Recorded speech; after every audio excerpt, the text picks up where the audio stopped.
Boa noite para todos os espectadores do Gazeta do Mundo. Hoje nós temos um programa especial com a participação de Lucas Leiroz, que é jornalista e também analista geopolítico, que esteve recentemente na Rússia, mais especificamente em Donbass. Mas nós iremos falar também sobre outros assuntos atuais envolvendo a geopolítica. Boa noite, Lucas. Boa noite, Tito. Vamos estar aqui novamente. Que bom. Lucas, vamos logo ao assunto que interessa. Olha só, Trump se tornou inimigo da Ucrânia ou existe outra explicação para a sua abordagem atual ao conflito no leste europeu?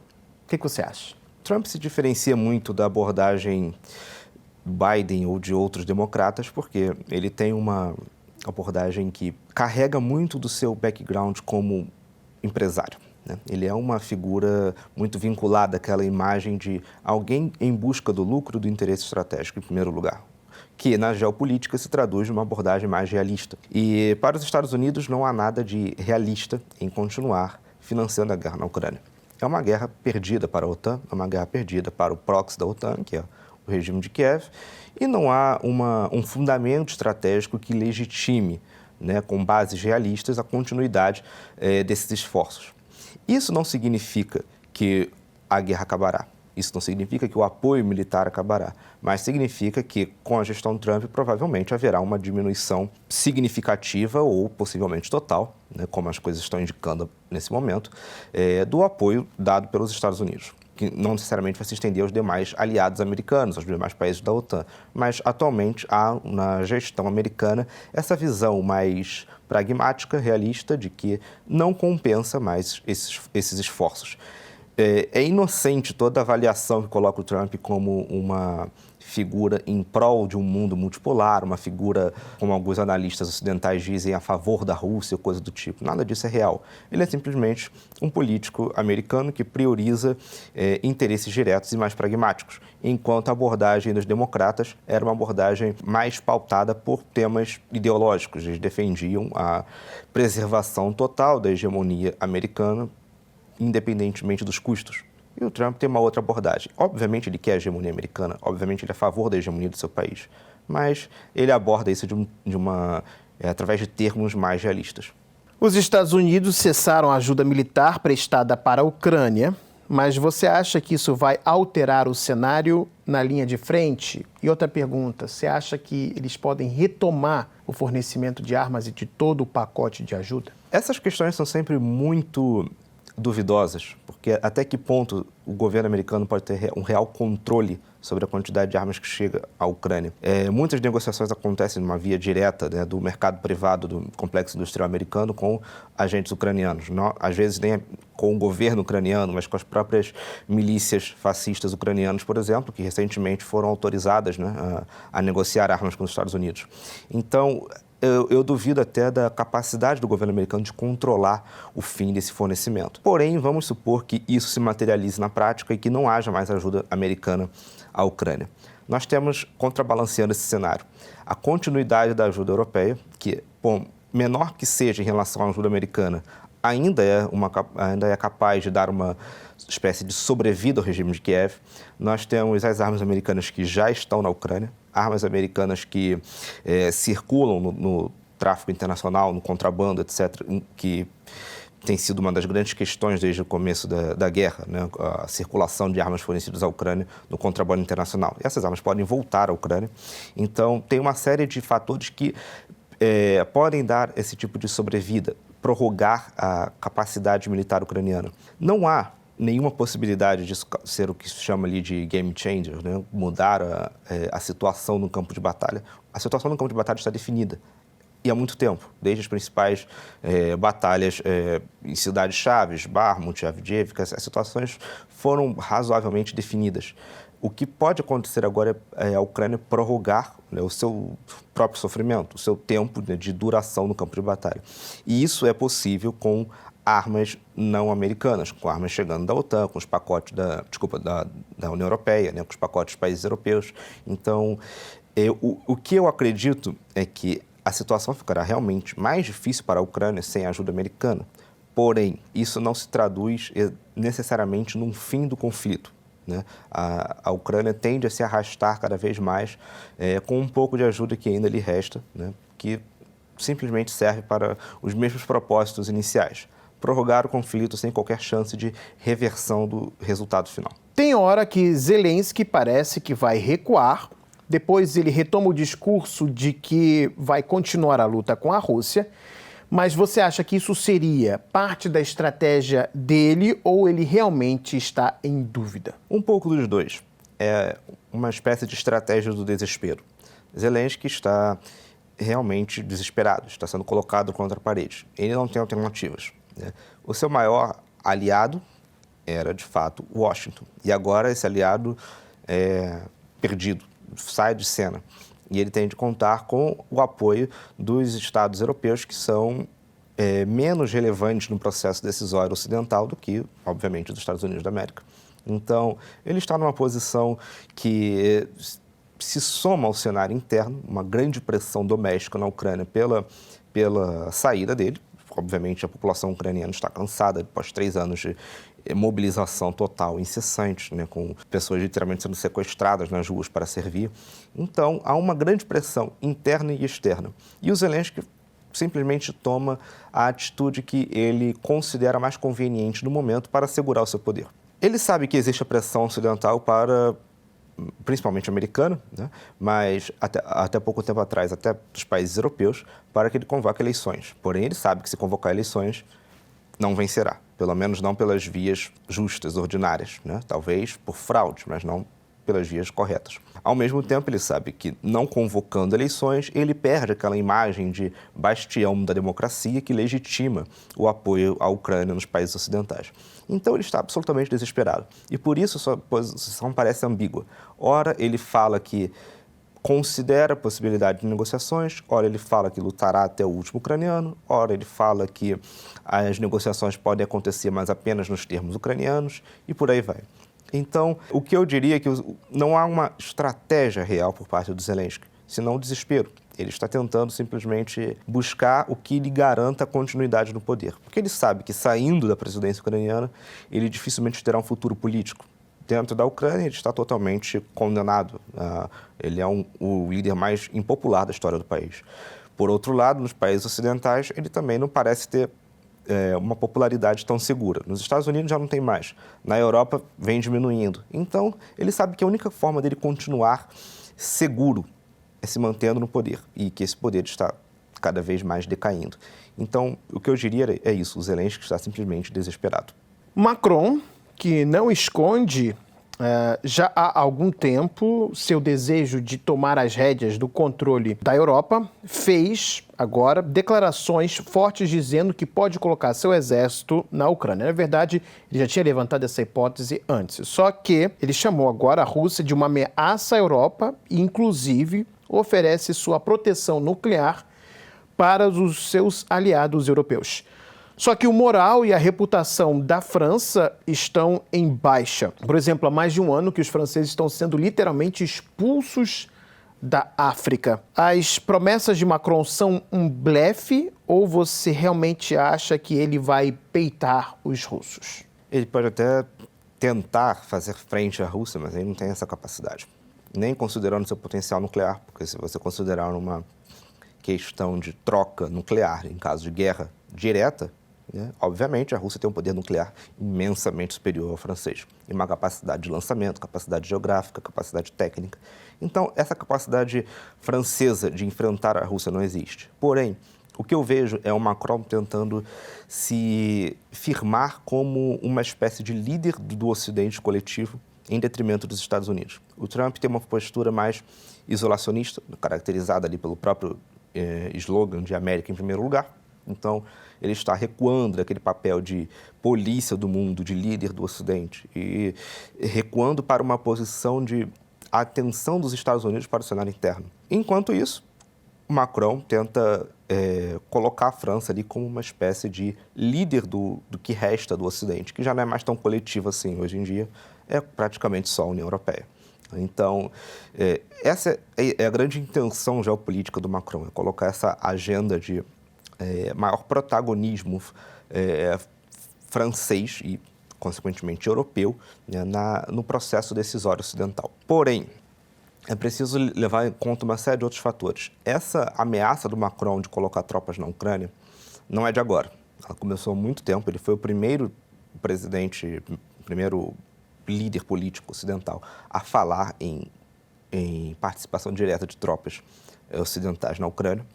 E uma coisa que eu desconfio muito, não apenas eu, mas alguns outros analistas têm levantado essa mesma questão, é que a França pode tomar uma iniciativa do tipo, não no sentido de entrar em guerra com a Rússia, mas de satisfazer a opinião pública interna. Nós tivemos muitos casos de mercenários franceses mortos na Ucrânia, mercenários franceses que foram bombardeados pela artilharia russa e simplesmente foram dizimados.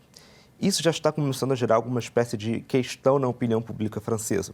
Por que franceses estão morrendo na Ucrânia? São apenas voluntários realmente que estão indo para lá lutar pela própria vontade ou há um incentivo do Estado francês? Há um incentivo da Legião Estrangeira Francesa, que é um exército mercenário a serviço de Paris, que está lutando em massa na Ucrânia irregularmente. Então, há uma demanda dos franceses por esse tipo de resposta. E se o Macron fizesse uma espécie de alocação formal de tropas francesas, de cidadãos franceses na Ucrânia, ele poderia simplesmente legitimar todas as mortes que já aconteceram. Dizer que essas mortes aconteceram por ataques russos a partir daquele momento, mas elas já são anteriores. Então, muita gente acredita que alguns países ocidentais farão algo do tipo, no sentido de limpar, lavar a imagem dos mercenários que já morreram ali na Ucrânia, no passado. Essa é uma questão que poderia resolver uma pergunta que tem crescido na opinião pública francesa. Como essas pessoas morreram, poderia dar uma espécie de benefício social aos familiares, como pessoas que morreram como veteranos, que morreram em campo de batalha. Então, seria uma forma de legitimar mortes de pessoas que morreram ali como verdadeiros criminosos internacionais, lutando irregularmente. Então, essa é uma possibilidade e o Macron pode aproveitar o momento para limpar essa mancha na França atual, né, que é a participação massiva de cidadãos franceses na Ucrânia. Não sei até que ponto ele vai levar esse confronto. Macron muitas vezes aumentou o tom de voz e depois recuou, né? Inclusive, Macron fez vários ensaios no sentido de tentar algum tipo de aproximação com os países não ocidentais. Ele tentou participar da cúpula dos BRICS no ano passado, por exemplo, retrasado, desculpa. Ele sempre tenta jogar um jogo duplo no sentido de dar à Europa um papel de relativa autonomia em relação aos Estados Unidos. Então, essa é uma característica da geopolítica macronista já há muito tempo. Eu tenho certeza que ele vai aproveitar o momento para tornar a França mais relevante internacionalmente, né, dado o recuo americano. Agora, se ele vai ter coragem de colocar tropas no terreno na Ucrânia, arriscar mais mortes do que já aconteceram de franceses, que já aconteceram muitas, né, e escalar a situação para um possível cenário de confronto direto entre Moscou e tropas ocidentais, essa já é uma outra questão. Eu não sei até que ponto Macron terá coragem de levar isso adiante. E a Alemanha? A Alemanha tem um sentido parecido, porque, na verdade, o Scholz, que agora saiu de cena, né, ele justamente caiu pela questão do apoio à Ucrânia, né? Foi o que desmantelou, segundo ele mesmo admitiu, foi o que desmantelou a base de apoio do governo. As divergências sobre o envio de armamento e dinheiro à Ucrânia. Quando ele se viu totalmente desesperado por isso, ele tomou a atitude que até então ele se negava completamente a tomar, que era conversar diretamente com a Rússia. O Scholz foi o primeiro ali a ligar para o Putin, literalmente, e conversar com o Putin, né? Hoje, Trump toma essa atitude, é muito criticado, mas o primeiro a fazer isso foi o próprio Scholz. Seu governo acabou, agora nós temos um novo líder na Alemanha que parece muito mais belicoso, muito mais agressivo. O que eu vejo é que a Alemanha é totalmente dependente do poder militar francês para buscar qualquer protagonismo na Europa. E a França é muito mais fortalecida, né, na sua liderança europeia, tendo uma parceria com a Alemanha, dado seu poder econômico, industrial, capacidade técnica. Então, o eixo franco-alemão é fundamental caso a União Europeia queira buscar uma maior autonomia geopolítica. Pode ser que esse cenário esteja se desenvolvendo e França e Alemanha busquem aventuras conjuntas, né, no conflito atual. Mas, repito, nenhuma delas tem capacidade de levar isso adiante. Caso a situação escale para um ponto de não retorno, não haverá como invocar o artigo de defesa coletiva da OTAN. Os Estados Unidos, que realmente decidem sobre a OTAN, estão fora de cena, estão saindo, são contra esse envolvimento da Europa. E todas essas atitudes estão sendo tomadas pela própria Europa, que, diante das capacidades militares russas, não tem a menor chance de se envolver no conflito. Então, espero que os europeus tenham isso em mente e calculem muito bem os riscos, né? Mas se há uma coisa que ficou muito clara ao longo dos últimos 3 anos é que boa parte dos líderes ocidentais não tem cálculos estratégicos como principal base para a sua tomada de decisão. Você esteve recentemente em Donbass e você pode nos dizer um pouquinho do que você fez, viu e também ouviu lá? Inclusive, a gente tem uma foto agora, você olhando para um prédio. Que cidade é essa e o que você viu, fez e ouviu lá? Sim, eu estive recentemente pela 3ª vez na região de Donbass. Dessa vez, visitei ali a capital da República Popular de Donetsk. Não havia estado ali na capital antes, já havia visitado outras cidades da região de Donetsk, né, Mariupol, etc., porém nunca havia estado em Donetsk mesmo. E dessa vez tive essa oportunidade, foi uma visita bastante impactante, no sentido de mostrar as contradições de Donetsk, né, uma cidade que atualmente está relativamente pacífica. Vocês podem ver, né, através dessa foto mesmo. Isso é em Donetsk? Donetsk, sim. Uhum. Isso é no centro de Donetsk? No centro de Donetsk, sim. Uhum. Uma imagem normal. Esse prédio é o quê? Okay. Tudo bem, mas isso é o centro da cidade de Donetsk. Centro de Donetsk, sim.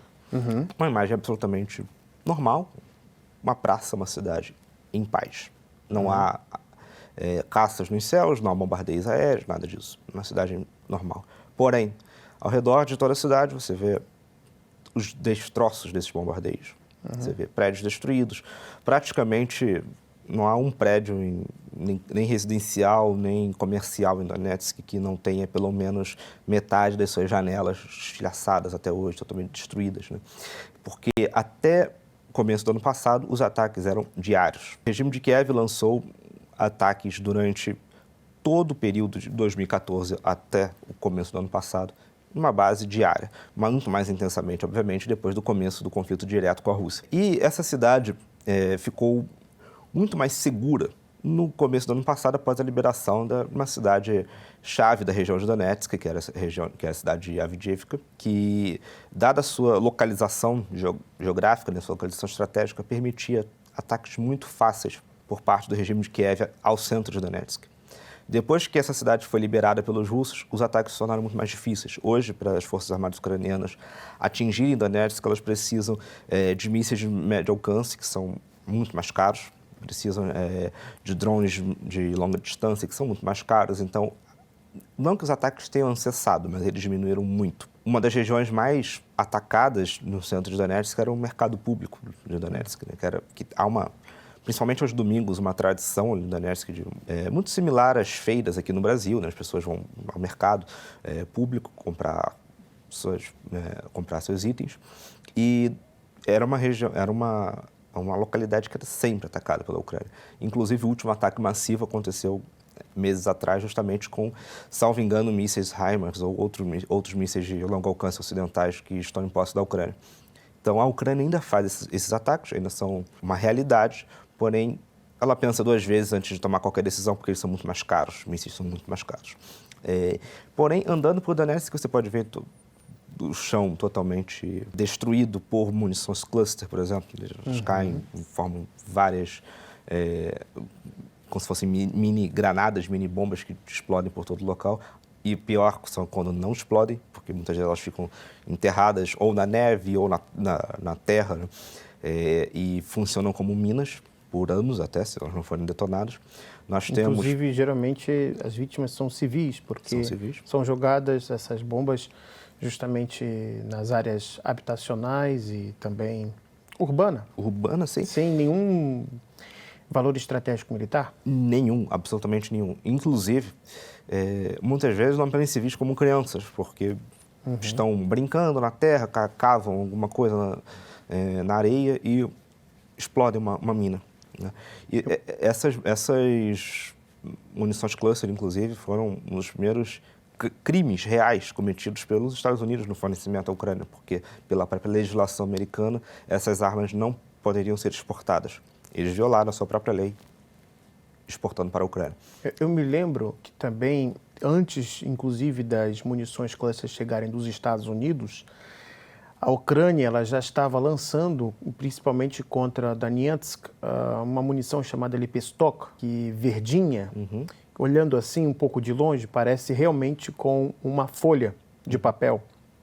Mas algumas crianças, inclusive, chegavam perto, pensavam que era um brinquedo, porque era uma coisa pequena, você não imaginava que aquilo dali tinha um poder explosivo. E chegava, tocava, pressionava, ativava o sistema de detonação e pronto. Sim. Muitos não morriam, mas perdia, às vezes, um membro ou então ficava gravemente ferido. Sim. É uma realidade que hoje é muito mais controlada, né? Obviamente, o centro de Donetsk é muito mais limpo hoje desse tipo de conteúdo explosivo do que anos atrás. Porém, é sempre a primeira orientação que alguém vai te dar quando você chega em qualquer região do Donbass. Sempre, olha onde pisa. Eles sempre vão falar isso. Porque, por mais que a área seja revistada, por mais que retirem, há sempre uma possibilidade. Pode ficar alguma coisa debaixo da neve, alguma coisa enterrada na areia, né? Então, é sempre um dano, uma mácula, né, que vai ficar. Nós temos, por exemplo, no Camboja, no Laos e no Vietnã, até hoje, armas americanas que não foram detonadas e que até hoje matam pessoas. Então, vai ser a mesma coisa ali na região do Donbass, porque são armas que são utilizadas há anos pela Ucrânia contra civis. Não há objetivo estratégico algum nisso, né? Essas armas não podem matar militares, mesmo que elas são lançadas em áreas civis, onde não há militares. E segundo, que numa situação de movimentação militar, não será uma munição cluster enterrada na areia que vai causar algum tipo de dispersão numa tropa.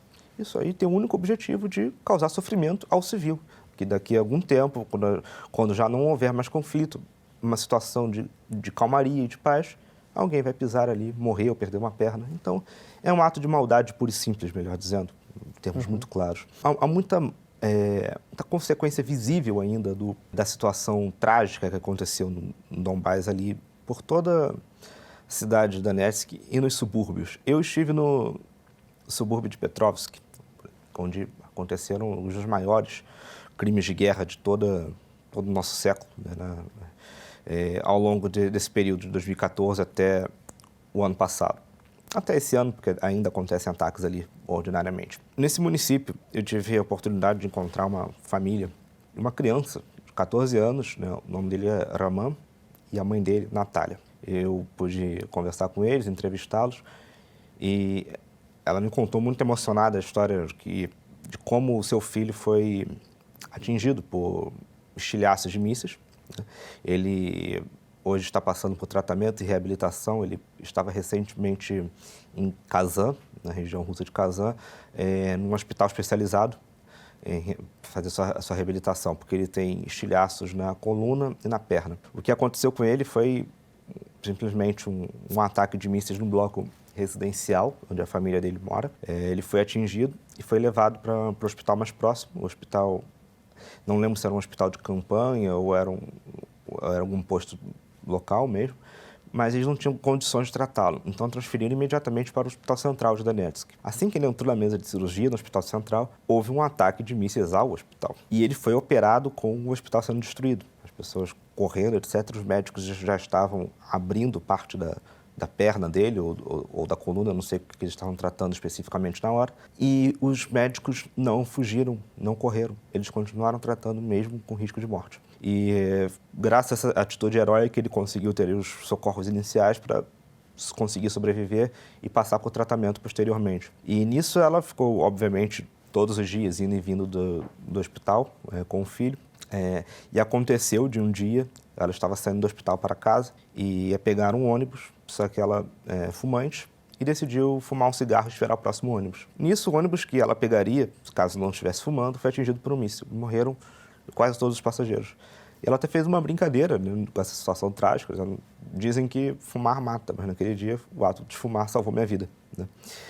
E esse foi um dos episódios, né? Ela falou também que em outra ocasião houve um ataque ainda mais brutal, que foi ataque de aviação contra o bloco residencial onde ela morava, porque num cenário militar, quando você pensa num ataque de artilharia, há pelo menos a desculpa de que o alvo foi mal calculado, o alvo foi errado e por isso caiu numa área residencial. Mas quando nós temos uma situação de ataque aéreo, é totalmente calculado. Então, houve a intenção, simplesmente, da Ucrânia de matar o residente daquele bloco de apartamentos. E isso aconteceu com ela várias vezes. E pela história dele, ele se tornou uma figura icônica entre os militares que circulam na região, né? As tropas atravessavam ali próximo ao bloco residencial e todos os dias ele acordava, o menino, o Raman, acordava às 5 horas da manhã e ia cumprimentar os soldados. Um dia ele não acordou, aí um soldado foi no quarto dele, acordou e falou: nós precisamos do seu desejo de boa sorte, senão não vamos lutar. E todos os dias os soldados levam para eles água, mantimentos básicos, ajudam de alguma forma, né? E ela contou muito emocionada, né, como a vida deles só foi salva pela ação militar russa, porque se fosse por parte da Ucrânia, que em tese diz que eles são cidadãos ucranianos, diz que aquilo é território ucraniano, se dependesse da Ucrânia, eles seriam assassinados. Uma coisa interessante também que eu percebo é que, geralmente, quando tem esses ataques contra alvos civis dentro da região de Donbass, eles praticamente, com algumas exceções, obviamente, pode-se dizer que nunca se tornam manchete em jornais, seja televisionados, seja da imprensa impressa, né? Na Europa, nos Estados Unidos e muito menos no Brasil, né? Porque o Brasil ele faz simplesmente uma cópia daquilo que é tradução. Impresso, exatamente, a tradução. Às vezes nem faz o mínimo trabalho de fazer uma análise crítica daquilo que está sendo escrito na imprensa ocidental, principalmente na europeia.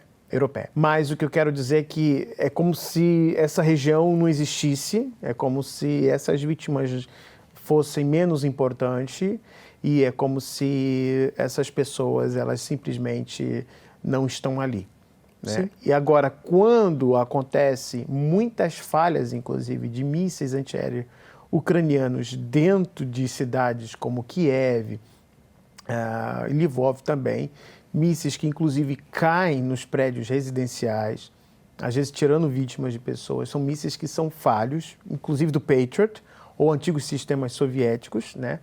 Eles fazem logo a manchete de que foi ou a Rússia, nunca fazem uma análise melhor da situação técnica, inclusive quando os próprios militares ucranianos depois eles afirmam que foi uma falha de um sistema da defesa antiaérea ucraniana. Isso inclusive aconteceu, se eu não me engano foi no ano passado, Arestovich, quando ele já estava desligado, se eu não me engano, ele estava prestes para ser desligado do gabinete de Zelensky e ele havia confessado que os mísseis caem porque eles falham no ar, né, no processo de interceptação do míssil russo, não acertam o míssil russo, caem justamente nos prédios residenciais, tiram a vida dos ucranianos, mas a imprensa vai lá e diz que míssil russo caiu ou numa casa, ou numa escola, ou outro tipo de edifício, tirando as vidas.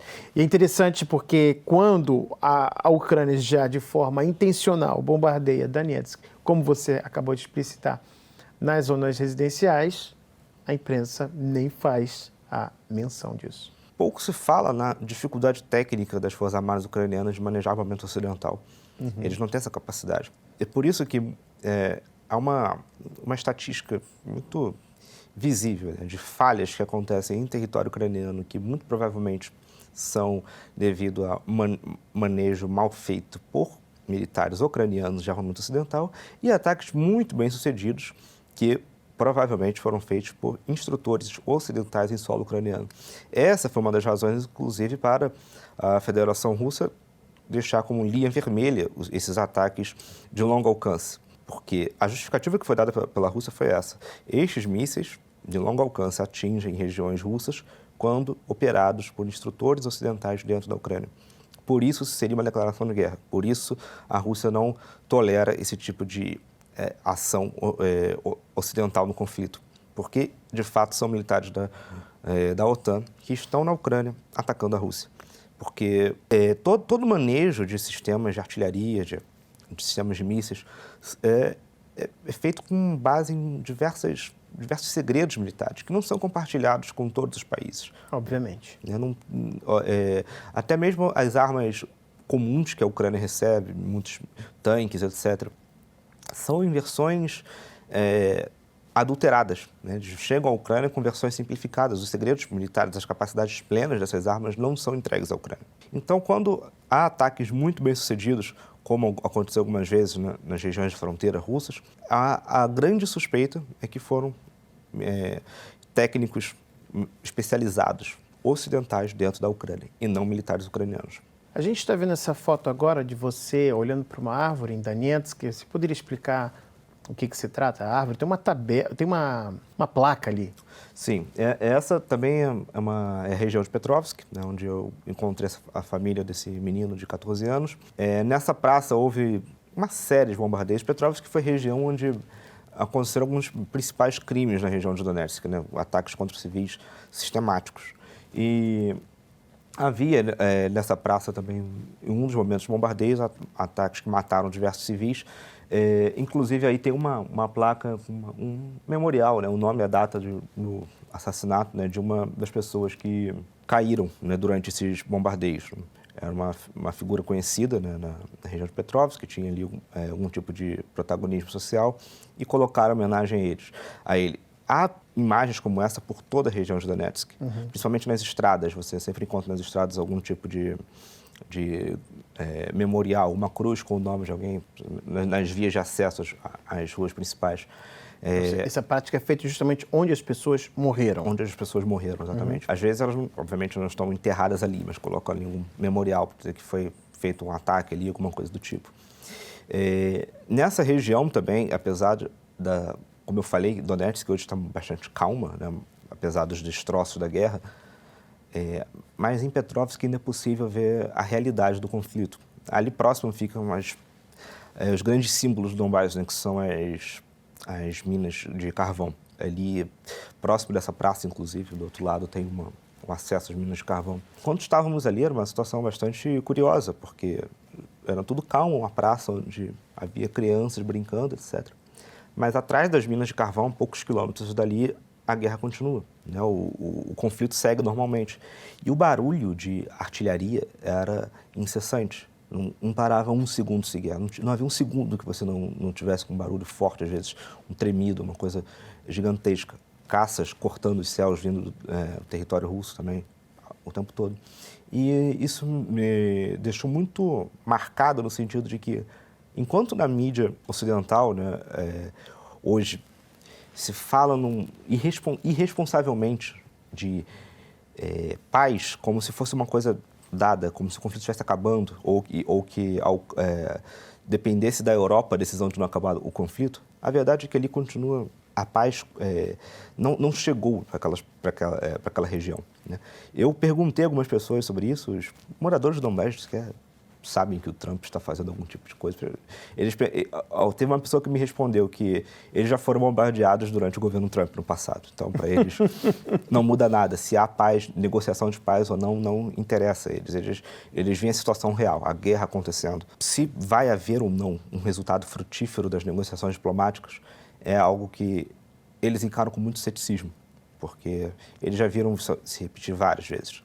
Minsk I, Minsk II, com Turquia, depois já viram repetir várias vezes, então eles não confiam mais em meras negociações de paz. O que eles confiam é na neutralização da capacidade ucraniana de atingi-los, né? E é isso que a Rússia tem se esforçado de fazer. Você está abraçando uma senhora, parece que é um templo. Sim, perfeitamente. Isso foi um pouco mais afastado ali do centro, no distrito de Valnavarra. Eu estava na Igreja da Transfiguração, uma paróquia ortodoxa da região, que foi absolutamente destruída em 2022. Inclusive, o sacerdote local, o padre Alexander, comentou que a gente chegou ali no dia 3 de março, acredito. Ele falou que acreditava ser o aniversário do ataque. Ele não lembrava exatamente a data, mas era próximo, né? Foi logo como reação à Operação Militar Especial. Houve um avanço de tropas ucranianas. No caso, eram tropas de tanques, né, tropas de cavalaria e infantaria motorizada. Eles invadiram essa região de Valnavarra e dispararam contra essa igreja, fizeram a igreja reduzida a pó, né, totalmente destruída. E até me mostrou três ícones ortodoxos na igreja que foram a única coisa que restou do que havia do templo. Todo o resto foi destruído. O curioso, né, é que era um momento de serviço litúrgico. Havia dezenas de pessoas dentro da igreja quando esse ataque aconteceu. Acabou que não morreu gente na igreja, eles conseguiram entrar no porão, muita gente ferida, mas não houve mortes. Porém, na vila, houve um massacre de civis. Eles saíram simplesmente matando pessoas nas vilas. E ainda dessacralizando mais o local, a Ucrânia alocou snipers depois nos destroços da igreja, fez como um esconderijo para snipers, e eles ficavam atirando em civis e depois militares russos, quando eles chegaram para liberar a região. Nós conversamos com essa senhora, eu estou abraçando ela nessa foto, inclusive pelo fato de ela estar extremamente emocionada.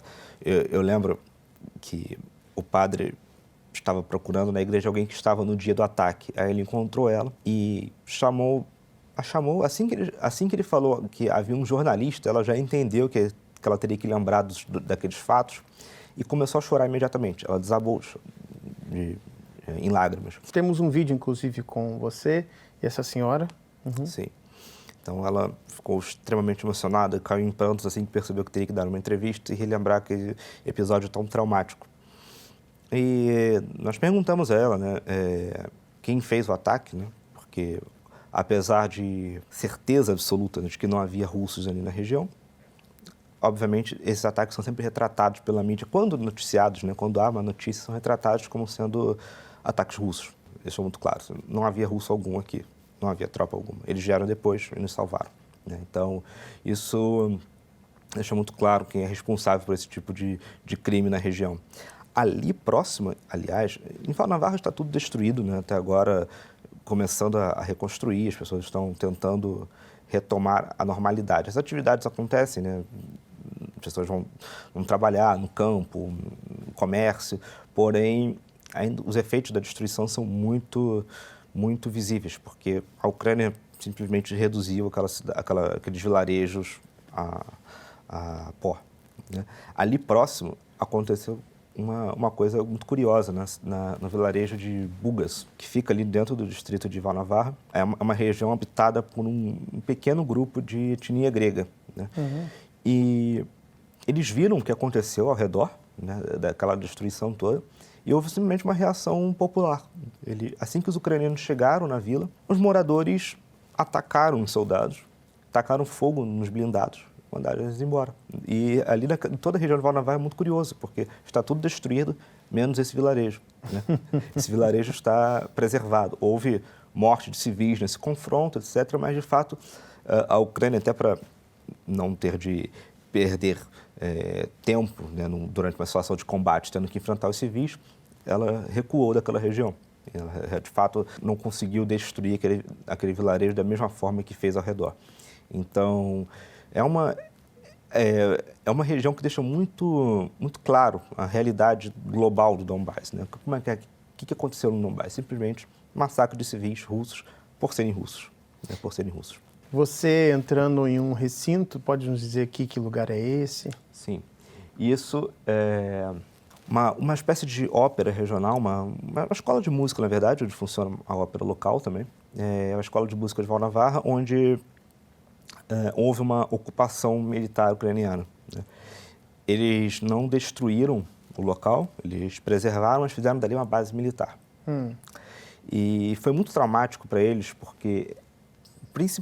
o público é uma escola de música, o público principalmente é de crianças, né?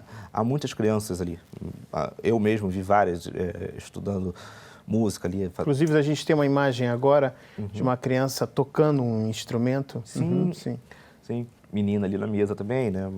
Uma criança. Então, esse é o público das pessoas que frequentam essa escola. E em 2022, eles foram surpreendidos, forçados a parar totalmente suas atividades, e aquilo virou uma base militar. E, inclusive, aquela senhora que está comigo mostrando, assim que eu entro na escola, está mostrando as instalações, etc., ela conta como eles ficaram preocupados de haver algum tipo de dano, algum tipo de destruição, mas o que aconteceu talvez tenha sido até pior, porque eles, de fato, não destruíram, mas acabaram totalmente com o espírito da escola de música.